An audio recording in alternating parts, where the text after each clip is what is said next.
টুম্পা দিদির রান্নাঘরে সবাইকে স্বাগত জানাই।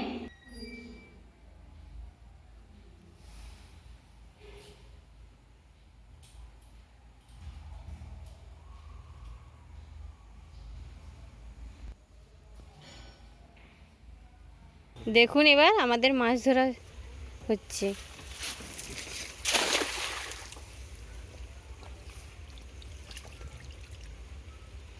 জাল টানা হচ্ছে, এবার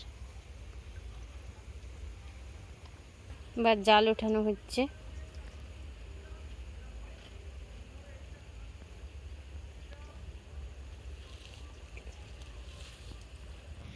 দেখুন এবার আমাদের পুকুর থেকে গলদা চিংড়ি ধরা হচ্ছে।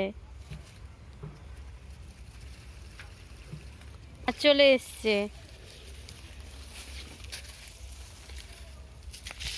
দেখুন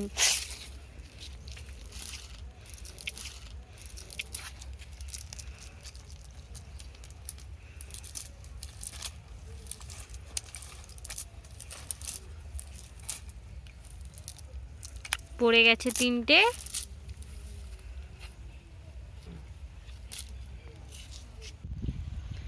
দেখুন আমরা আজকে 4টে গলদা চিংড়ি পেয়েছি। এটাকে এবার পোস্ত দিয়ে রেসিপি বানাবো। দেখুন কিভাবে গলদা চিংড়ি পরিষ্কার করে নিচ্ছি।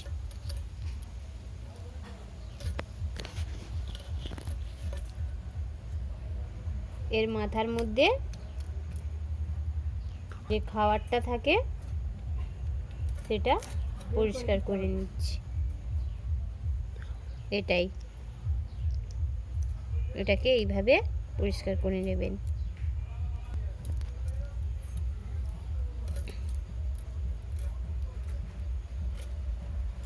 এবার এর পিঠের দিকটা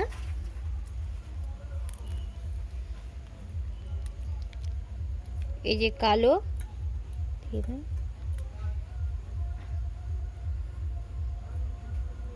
এই যে কালো শিরাটা দেখা যাচ্ছে, এটা হচ্ছে এর পটি। এটাকে ফেলে দিতে হয়। এই শিরার মধ্যে এই নোংরাটা বের করে দিচ্ছি। এটা খেয়ে নিলে অ্যালার্জি হতে পারে, তাই পরিষ্কার করে দিচ্ছি। চিংড়ি পোস্ত বানাতে লাগছে 4টে চিংড়ি নিয়ে নিচ্ছি। গলদা চিংড়ি নিয়ে নিলাম।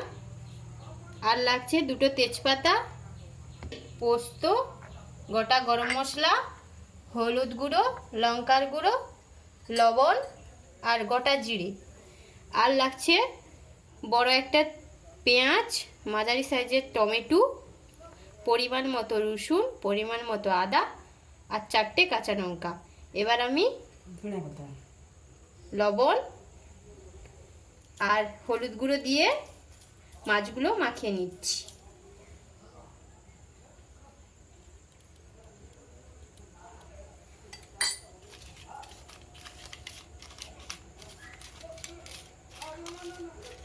মাখা হয়ে এসছে, এটাকে কিছুক্ষণের জন্য রেখে দিয়ে দিচ্ছি, তারপর রান্নাটা শুরু করব। এবার আমরা মশলাটা বানিয়ে নিচ্ছি। প্রথমে নিয়ে নিচ্ছি পেঁয়াজ, কুচনো পেঁয়াজ,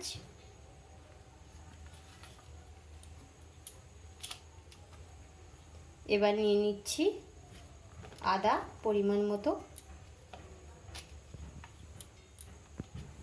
রসুন আর 2টো কাঁচা লঙ্কা, আর নিচ্ছি পোস্ত পরিমাণ মতো,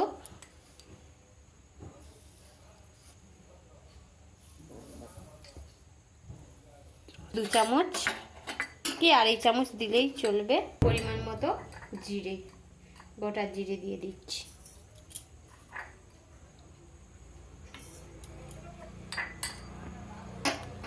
এবার জল পরিমাণ মতো দিয়ে পেস্ট করে বানিয়ে নিচ্ছি।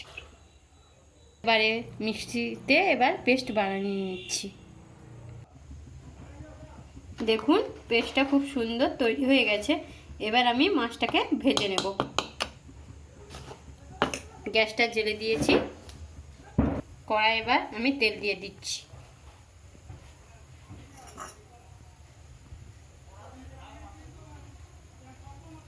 একটা চামচ তেল দিয়ে দিয়েছি।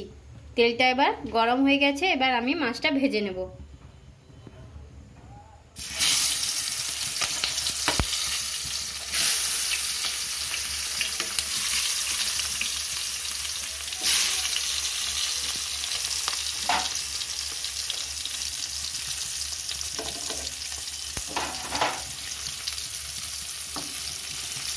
মাছটা এবার ভেজে নিচ্ছি উল্টে পাল্টে।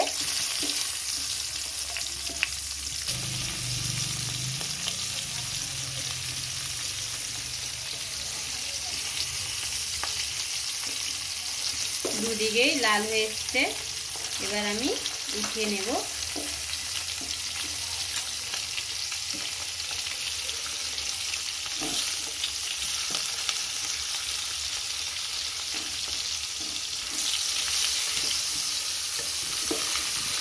খুব সুন্দর একটা মাছ ভাজার গন্ধ এসছে, এটা এবার আমি তুলে নিচ্ছি।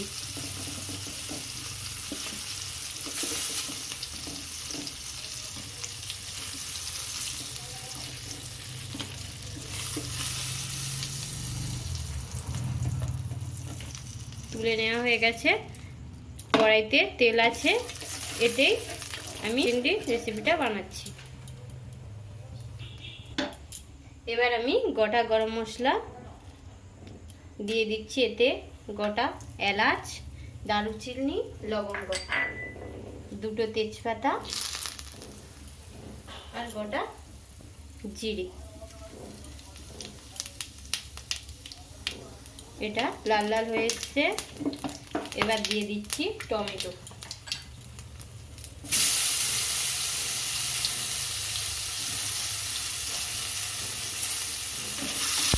এবার নেড়ে নিচ্ছি। গোটা গরম মশলা খুব সুন্দর একটা সেন্ট উঠছে। গ্যাসের আঁচটা একটু মিডিয়াম সাইজে রাখবে। এবার এই টমেটোর উপরে একটু লবণ দিয়ে দিলে টমেটোটা জড়ে যাবে একটু।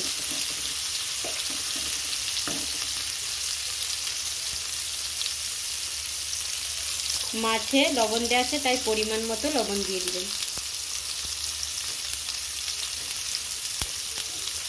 লবণ দেওয়া হয়ে গেছে, এবার আমি একটু নেড়ে নিচ্ছি।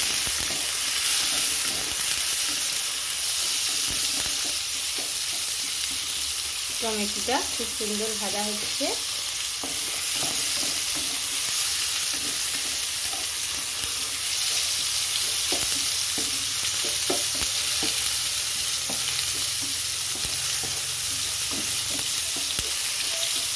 এবার আমি পরিমাণ মতো হলুদ গুঁড়ি দিয়ে দিচ্ছি।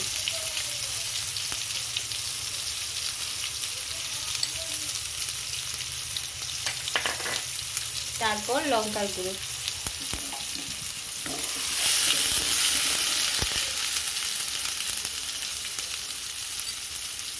দিয়ে দিলাম। এবার আমি যে পেস্টটা বানিয়ে নিয়েছিলাম সেটা আমি দিয়ে দিচ্ছি।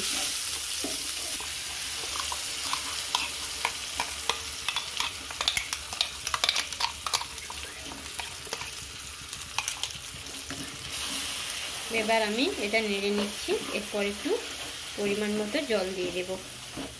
মশলাটা একটু নেড়ে নিই।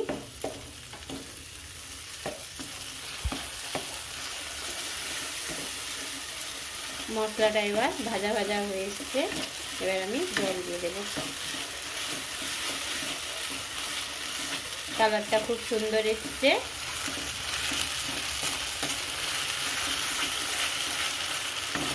মশলাটা যদি লেগে যায় আপনারা জলও দিতে পারেন। ভালো করে মশলাটা নেড়ে নিচ্ছি, না হলে একটা ফ্লেভার আসবে না। এবার আমি জল দিয়ে দিচ্ছি।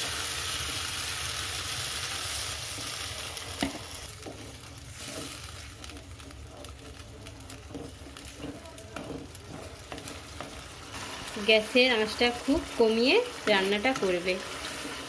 দেখছেন মশলাটা খুব সুন্দর ফুটছে। এবার আমি কিছুক্ষণ পরে মাছটা দিয়ে দেব। একটু নাড়তে থাকি, না হলে লেগে যাবে কড়াতে। মশলাটা এবার খুব সুন্দর হয়ে এসছে। এবার আমি মাছ দিয়ে দেব।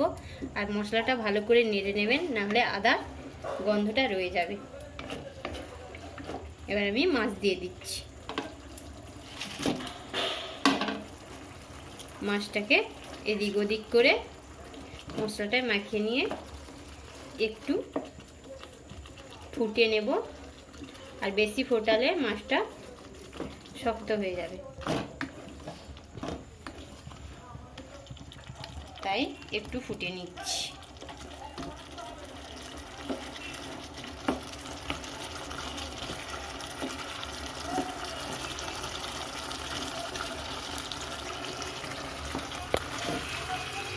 মাছটা খুব সুন্দর একটা গন্ধ এসছে। মাছটা হয়ে গেছে। এবার আমি গ্যাসটা অফ করছি। এবার আমি নামিয়ে নিচ্ছি। গলদা চিংড়ির পোস্ত আমাদের রেডি হয়ে গেছে। আপনারাও বানিয়ে দেখুন, ভালো লাগবে। আপনারা এটা গরম ভাতের সঙ্গে বা ফ্রাইড রাইস বা পোলাওয়ের সঙ্গে আপনারা পরিবেশন করতে পারেন।